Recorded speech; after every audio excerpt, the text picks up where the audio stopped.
In Georgia, there is a strange monument that has been erected called the Georgia Guidestones.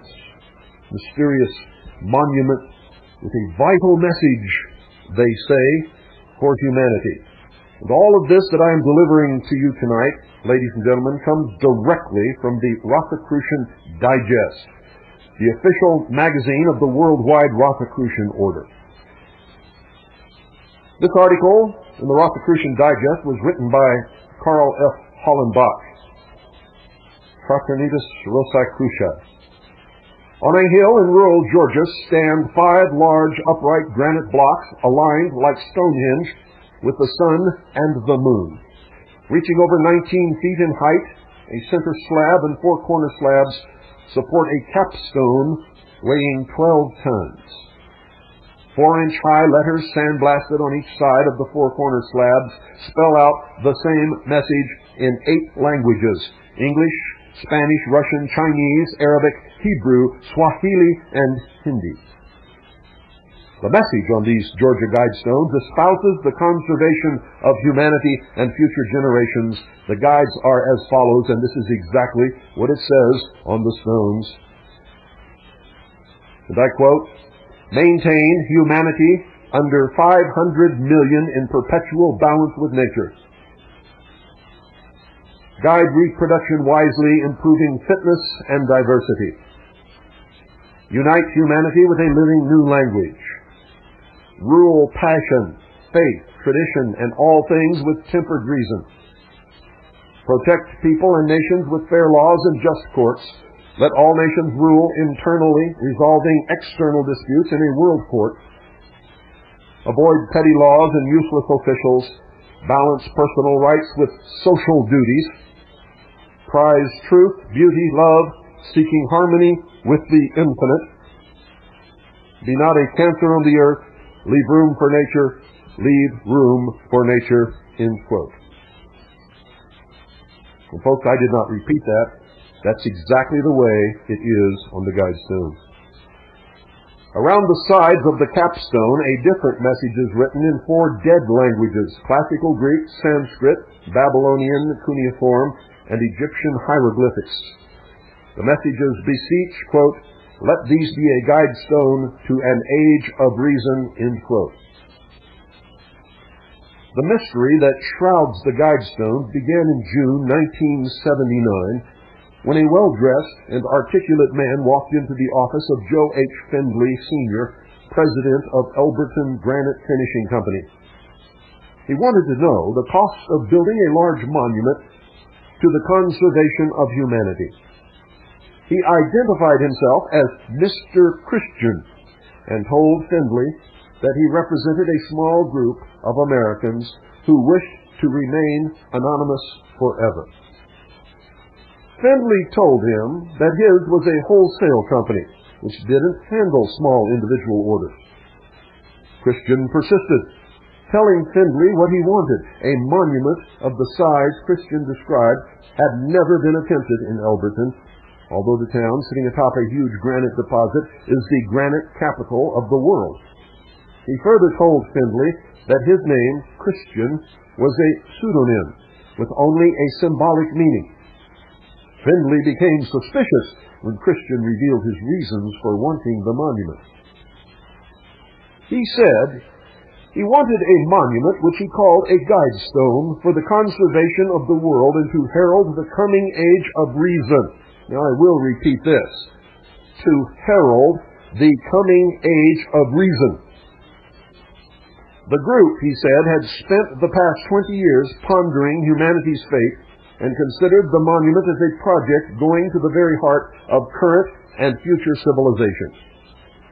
Should there be a Holocaust on the civilized world, the group wished the Guidestones to be one of the most enduring things to help humanity start anew. Christian inquired where Findley banked. Skeptical, Findley referred him to his friend and president of the Granite City Bank, Wyatt C. Martin. Identifying himself now as R.C. Christian, he selected Martin to be the intermediary for the project and the only person knowing his true identity. He told Martin that the sponsors had planned the monument for years and that the 10 guides were carefully worded as a moralistic appeal to all peoples regardless of nationality, religion, or politics. He wanted the monument erected in a remote area away from the main tourist centers. Because the availability of excellent granite, he chose Georgia.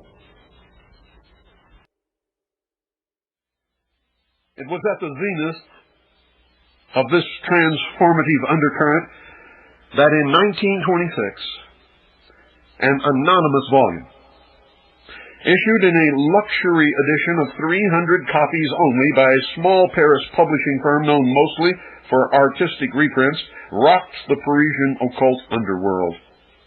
Its title, The Mystery of the Cathedrals. The author, Fulcanelli. He claimed that the great secret of alchemy, the queen of Western occult science, was plainly displayed on the walls of Paris's own cathedral, Notre Dame de Paris. The earliest known incident where his name was ever mentioned was in 1926 when publisher Jean Schmidt received a visit from a small man dressed as a pre-war bohemian, with a long asterisk, that big Gaul-style mustache.